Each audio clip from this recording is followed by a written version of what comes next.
Many people oftentimes want to own these things because it make them have a certain perceived value, wanting to impress people. Being conservative in how we handle money is always the best way. Welcome to Decoding America, where we make sense of the unspoken rules, hidden systems, and cultural codes shaping life in the United States. And this is the Immigrant Experience podcast, a space where your story, your identity, and your journey actually make sense.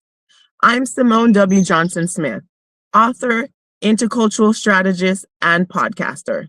And here we're having real conversations about what it actually takes to build a life in a new country, financially, culturally, and personally. Because thriving abroad isn't just about working hard, it's about understanding the system, navigating identity, setting boundaries, and creating a life that aligns with who you truly are. So, whether you're a first generation professional, a global citizen, or someone trying to find your place between cultures, you're in the right place. Let's get into it. This is Decoding America. Hello, friends. Welcome to the channel. Thanks for stopping by again. Thanks for those of you who've already subscribed. We appreciate you. For those of you who are new, please remember to subscribe, like, and share our channel with your friends.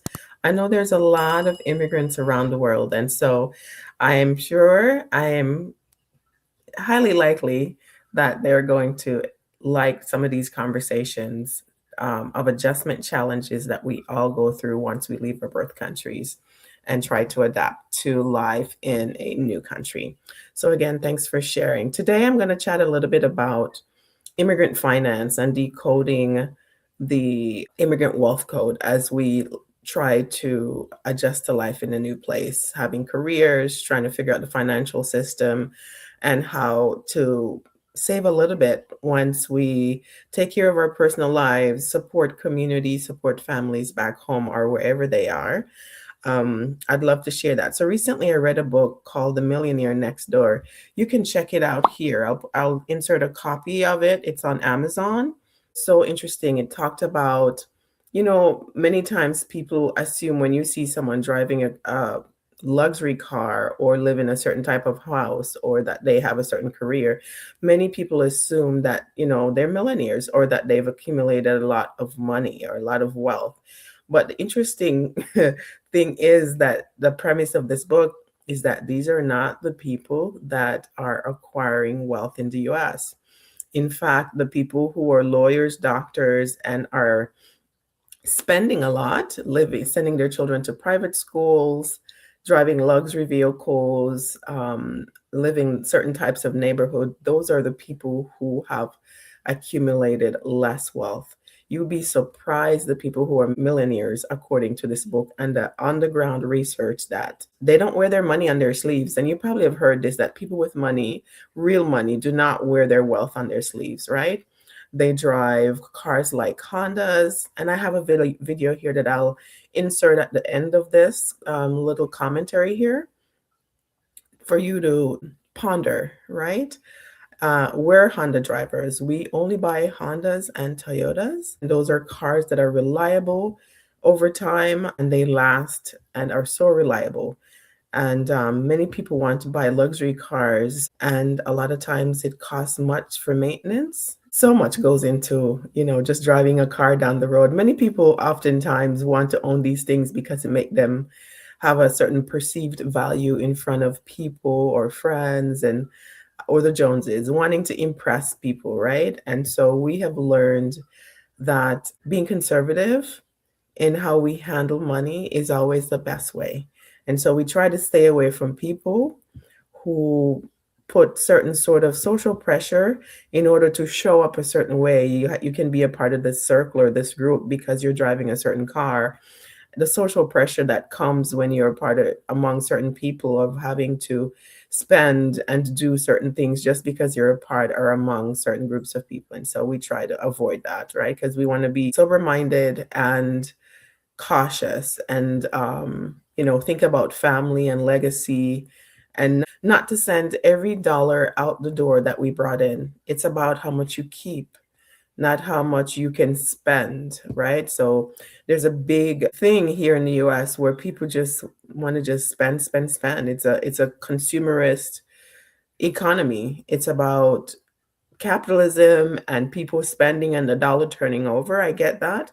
However, you'll never be able to retire if you continue to take up these buy now pay later, or take on a car loan, or any item you want to, because they give you an option to pay it off in so many payments, right? That means you're going to be tied to a job for so many years. And I just hope after a month, after a year, that you still are excited about that thing that you just sold or gave away 5 years of your life in order to get. Think twice when you take these deals. I know a lot of people coming to the US don't really understand. They just want to get things so that they have it, and it offers status or whatever feeling of joy or fulfillment it brings. Just think twice before you jump on the bandwagon of just spending, spending, spending without saving or thinking about um, other ways of thinking about tomorrow or the next year or your future. So take a look at this video. I'd love to hear what you think. Yes, it certainly caused us to confirm some of the ways we operate as a family, but as well as educated us on certain topics as well. So here you go. Check out this video. Love to hear your comments, what you think about finances and how immigrants should manage their finances while adjusting to life abroad. Thank you. Walk good. Most people see this Range Rover and think, that guy is successful. He's made it. They see the 2014 Toyota and think, that person is doing okay, I guess. Probably middle class. But here's where it gets dangerous. In the real world of finance, the guy in the Range Rover is often drowning in a $1,500 a month payment, stressed about his next commission, and has a net worth of exactly zero. Meanwhile, the woman in the 10-year-old Toyota is likely sitting on a $2.5 million brokerage account, completely debt-free, and hasn't felt financial stress in a decade. Look, most people think a luxury car is a safe investment in their image, but I'm telling you right now, it is the #1 wealth killer in modern society. Today, I'm going to give you the 4 undeniable reasons why a 10-year-old Toyota is the weapon of choice for real millionaires, and how adopting the stealth wealth mindset can literally shave 10 years off your retirement date. Here's the deal. We've been sold a lie. We've been conditioned to believe that wealth is what you spend, when in reality, wealth is what you keep. If you're tired of the hamster wheel and you want to stop looking rich and actually become rich, pay attention. This isn't just about cars, it's about the math of freedom. Reason number 1, the avoidance of the invisible tax. When you buy a new $70,000 German luxury car, the moment you drive it off the lot, you lose about 15% of its value. By the end of year 1, it's down 25%. In 5 years, it's worth half. You just paid $35,000 for the privilege of sitting in a leather seat. Now, look at a 2014 Toyota. A 10-year-old Camry or Highlander has already finished its cliff dive. It's reached a plateau. If you buy it for $12,000 today, you can probably sell it for $9,000 in 3 or 4 years. Your cost of ownership is almost zero. The math example? The status seeker buys a new BMW.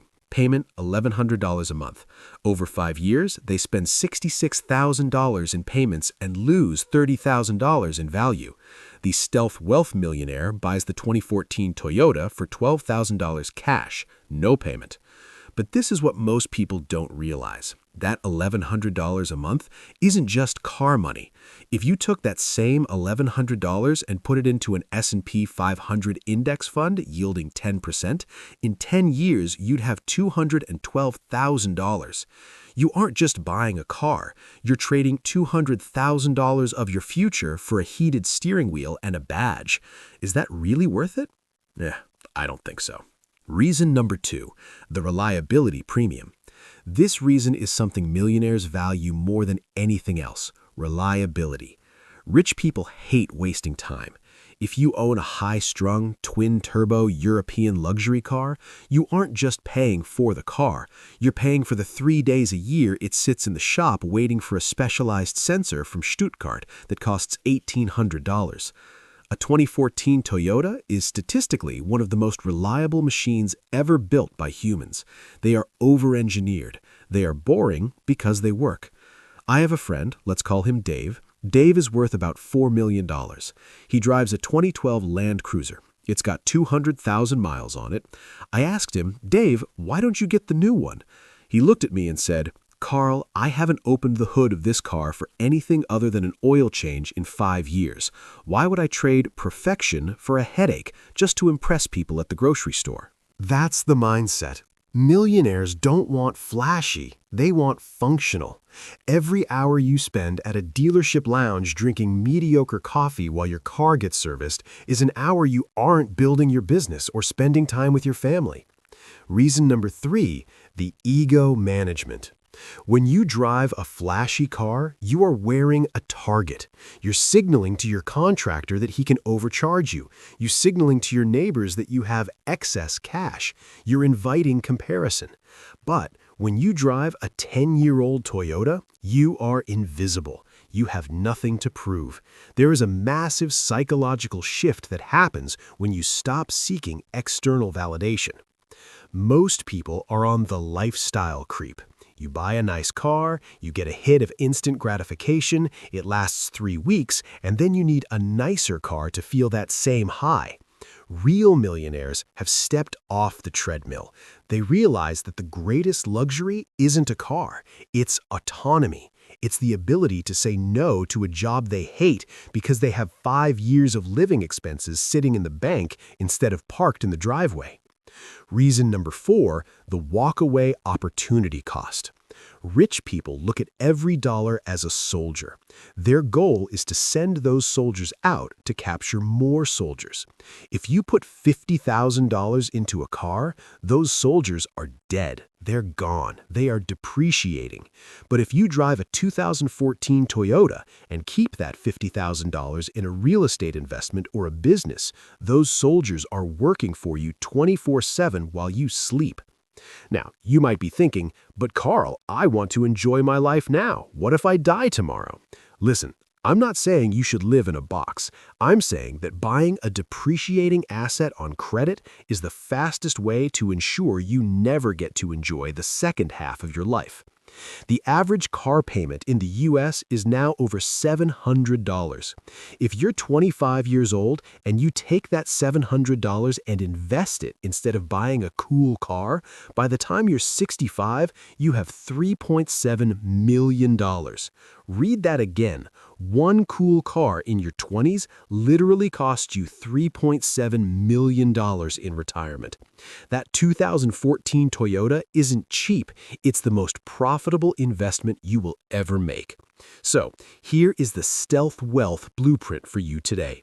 First, stop the comparison. Nobody actually cares what you drive, and if they do, they aren't the people you want to impress. Second, the 10-year test. If you can't see yourself driving a car for 10 years, don't buy it. Third, invest the difference. Don't just save the money, move it. If you choose a used car over a new one, set up an automatic transfer of the savings into your brokerage account or crypto exchange. Building wealth isn't about being lucky. It's about being disciplined when everyone else is being reckless. The 10-year-old Toyota isn't a sign of poverty. It's a sign of a person who understands the value of freedom. If this video made you rethink your next car purchase, do me a favor, hit that like button. It helps the algorithm show this to people who are currently being crushed by car debt.